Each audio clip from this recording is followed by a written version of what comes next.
তো hello everyone, welcome to baby sir ক্লাসে। তো দেখো, তোমরা জানো যে তোমাদের জন্য আমি লজ অফ ইন্ডিসেস এর উপর কিছু শর্টকাট রুল নিয়ে এসেছি, যেটা তোমাদের ডিফারেন্ট কম্পিটিটিভ এক্সামস এর জন্য ভেরি ভেরি হেল্পফুল।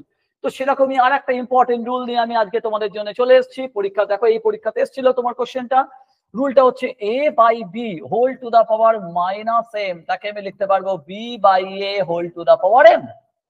এর উপর একটা সুন্দর একটা অ্যাপ্লিকেশন আমাদের পরীক্ষায় দিয়েছিল, 0.04 টু দা পাওয়ার মাইনাস 1.5। এটা কত ইজি আমরা করতে পারবো উইদিন আ মিনিট, ইনফ্যাক্ট তার থেকেও আগে।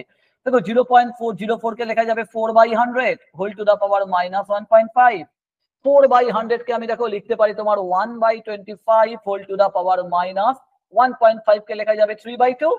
এবার দেখো, এবার আমি রুল অ্যাপ্লাই করবো। রুলটা কি বলে, যখনই পাওয়ারে মাইনাস থাকছে নিউমারেটর আর ডিনোমিনেটর ইন্টারচেঞ্জ করে পজিশনে।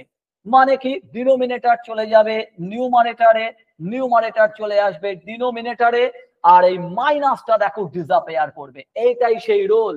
তো লেখা গেল দেখো 25/1 হোল টু দা পাওয়ার 3/2। আর ফাইনালি দেখো আমি এটাকে কি করে সলভ করতে পারি।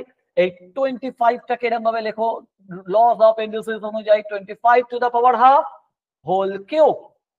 আর 25 টু দা পাওয়ার হাফ মানে হচ্ছে 5, 5 কিউব, 5 কিউব করলে 125 is my correct answer of this question. তো দেখো কত ইজিলি তোমরা কোশ্চেনটা সলভ করতে পারলে। তো নেক্সট ভিডিওতে দেখা হবে এরকম একটা শর্টকাট রুল নিয়ে। Till then, bye by.